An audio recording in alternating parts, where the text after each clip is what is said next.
Pension Funds Administration has gone through a lot of phases since the introduction of the contributory pension scheme a few years ago. Many Nigerians, however, still feel the reservations about the pension fund and the pension fund administrators, beg your pardon, and their roles in the pension scheme.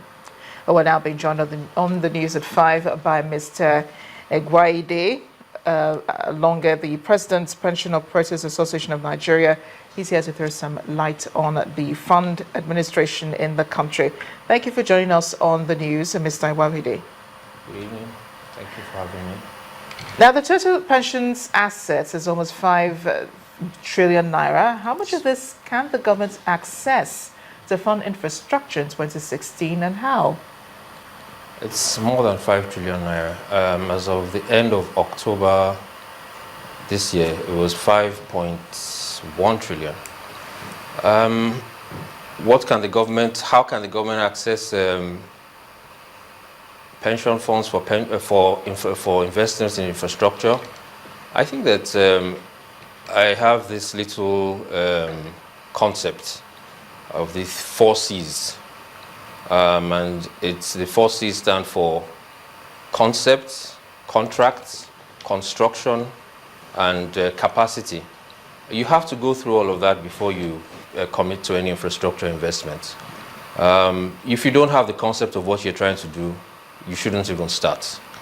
If you don't have the contracts properly tied down, you're going to have white elephant projects.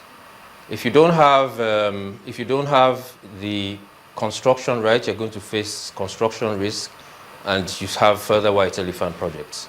Capacity, will the people pay? Well, we know what happened in Lagos on the other side of town when a certain toll road was established.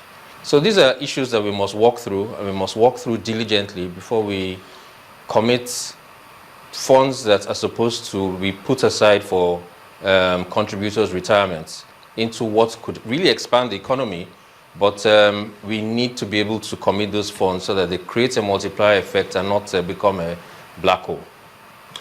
All right, in the new year, what type of infrastructure projects will the pension fund managers be willing to bankroll? I think that question is premature. It's premature because, just like I said, we need to understand about concept. And apart from concept, there's also the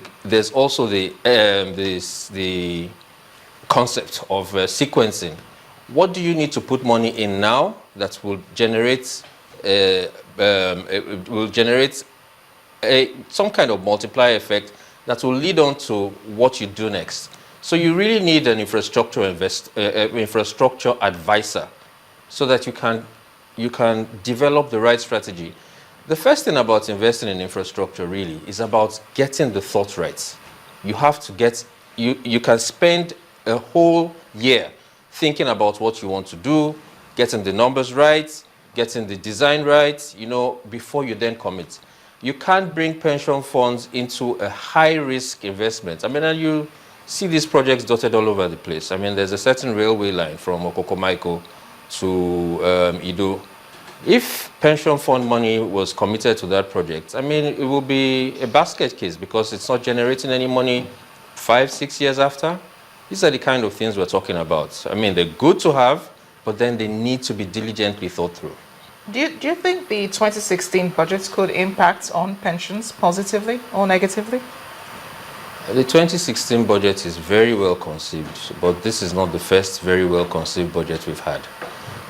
It will impact on pensions because, I mean, if the government doesn't have money to fund workers' salaries, it's going to be difficult to see how they're going to pay pensions, which are a second level of compensation for the workers, albeit deferred compensation.